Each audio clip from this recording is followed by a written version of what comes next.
I dated 72 women. Hi guys, welcome to the Quora Zone. This is my very first YouTube video where I read stories from real people. And the title I'll be reading from today is What was the best revenge you've ever gotten? And our next post is from Art Odom. There was a really beautiful popular girl my friend, called him Mike, had a serious crush on. He asked her out several times, but she was always busy. She never really discouraged him though. I think she liked the attention. One day, Mike got a hold of 2 tickets to a sold-out U2 concert. He bought them from a friend who had to go out of town for an emergency. Mike immediately called the girl of his dreams, and of course she accepted. He was thrilled and everything seemed fine. The night of the concert, they're at the arena waiting for the show to begin, and she suddenly says, "Oh, I see my friend. I'll be right back." You guessed it, she never returned. Mike saved the seats since that's the only place she would logically look for him. When the show ended, Mike, ever the gentleman, waited for a long time so he could drive her home, but saw no sign of her. She didn't answer her phone or text, so he left feeling so hurt. By the next morning, he was rightfully pissed. She called him around noon apologizing and saying she ran into her ex. They had a long talk and worked out a lot of stuff and lost track of time. She'd actually missed the concert and blah blah blah. He accepted her apology and asked if they could try again. She accepted and told him how very nice and forgiving he was. She had underestimated him. So the next Saturday evening, he took her to a very expensive seafood restaurant about an hour up the coast. He was polite and chatty the whole way up there. He made the reservation in her name. They were seated, ordered a nice bottle of wine, some expensive appetizers and entrees. Then Mike excused himself to go to the men's room. He very deliberately said, "I'll be right back." He walked out to the parking lot and drove away, and became the hero of every good guy who's been treated like crap by a girl, because she just didn't give a damn about his feelings. Alright, our next post is from Anonymous. Mine was in the Air Force. I had a racist for an immediate supervisor who always gave me average ratings of my performance. I didn't realize how bad I was getting screwed until one of my counterparts, who was a total screw-up, was shocked that he, higher ratings than myself, F3, is considered average, which I was getting on my reviews. This screw-up was getting 5s, which is the highest score. I was thinking, how the heck did he get a 5? This dude missed time, came to work drunk, was reprimanded from fights, been to jail, etc. My record was spotless, always the first on the job and the last to leave. Kept my uniform super clean, so I realized that I'm working twice as hard as this other dude and getting a much lower score. This was in the 1990s. I overheard a conversation with my racist supervisor one day about what he wanted to be when he left the military. He stated that he wanted to be a highway patrol officer so that he can legally hit minorities. He always made crude jokes about Mexicans and blacks. As an African American myself, I hated this dude's guts. His leadership skills were the worst. I hated every day of working with him. One day, it was his last day of work. The shop was going to throw a going away party for this racist pig. There was an option to donate $10 to the potluck, to participate in the party or miss out and work. I chose to work. I'm not donating a dime to this dude's going away party. After he gracefully disappeared from the job, I thought that would be the last I've heard of him. Nope, I was wrong. Found out later that he did apply for the state highway patrol position. The timing on this particular day couldn't have been more perfect. 2 men from the highway patrol were visiting our unit and I happened to be the only person there. They asked me, "Who's in charge?" Well, I'm the only airman in the shop, so I was actually in charge. I asked them, "What's going on?" They told me that they are doing a follow-up on a gentleman who applied for highway patrol who used to work at this unit. I told them I have detailed files on this person. What made this even better was the fact that one highway patrol officer was black, the other was Hispanic. I was so nervous in hopes that our main supervisor didn't show up because he would give this guy a decent feedback. I wanted them to hear the dark side of this scumbag. I told them that he was a decent worker at best. Here are some documents I wanted to share. Luckily, I kept my old floppy disk handy with all the stuff I wrote to the higher chain of command about this racist. The statements had dates and times. I written down one of his racist comments over the years. Too many to write in this essay, but let's just say it was 2 pages worth, front and back. The look of disgust was very apparent on their faces. One of them asked me, "People like him still exist in the military?"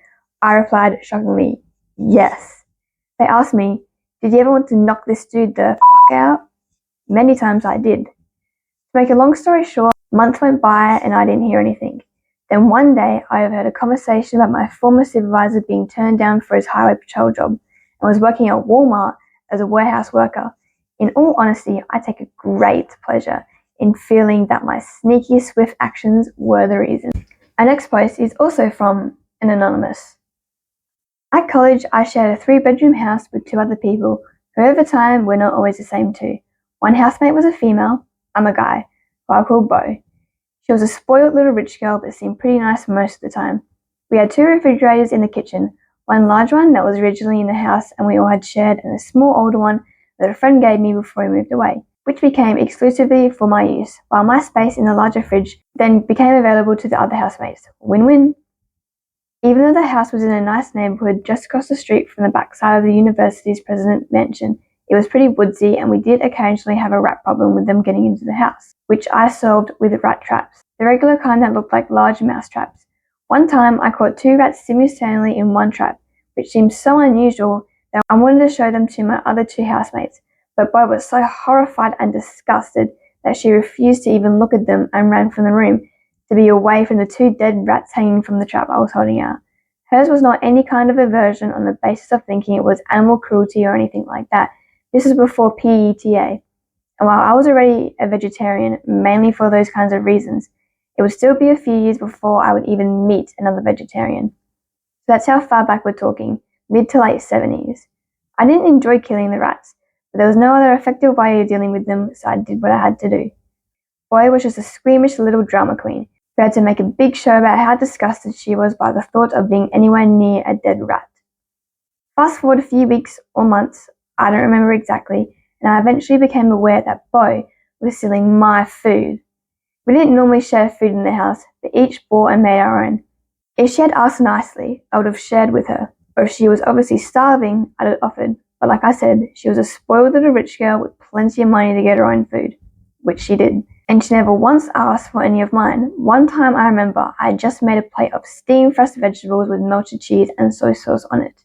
And out of the corner of my eye, I watched Bo stab a nice cheesy Brussels sprout off my plate with a fork and popped it into her mouth. She didn't realize I had seen her do that. For the next few minutes, I gained some delightfully chevron at her own expense by talking to her while looking right at her, and she had a very difficult time trying to reply meaningfully with the whole Brussels sprout still in her mouth. I knew what she'd done, and it was kind of trivial, so I didn't blow it up about it or anything like that. That incident alerted me to how stealing my food was kind of a game to Bo. Like she thought I was stupid compared to her cleverness and that I would never figure her out. She kind of had that kind of personality, and even though she had plenty of her own food, I guess she enjoyed getting into mine. I used to buy some pretty nice cheeses. Maybe that was a big draw for her. So I started paying closer attention to my food and marking bottles and things like that, once I caught on that Bo was the kind of person who'd steal from her housemates. Soon enough, I began to notice telltale signs that she had gone through my fridge while I wasn't home, taking little nibbles and shavings from anything she could. The cheese especially was obvious. She cut pieces off because she'd do it in very sloppy ways that I never would. I thought about putting a padlock on my refrigerator, but I felt like that was nothing I should ever have to do, and I didn't want to raise the issue to a level of confrontation with Bo, preferring to remain on otherwise good terms with her if I'm going to wreck a relationship with someone I share a house with. That's be for a more important reason. Then one day, we got some more rats in the house.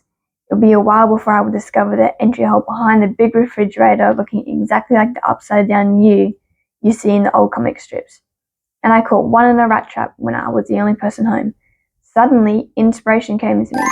I wrapped the dead rat in the smallest piece of aluminium foil that would just barely cover him up in one layer with only maybe 1/8 of overlapping seam at the most. Then I placed that assembly into a small plastic baggie with a rubber band around it, with a single hair under the rubber band so I could easily tell if my little dead rat package had been opened. You can probably tell where this story is going, but I'll finish it anyway. And I didn't even need the hair to tell me the package has been opened.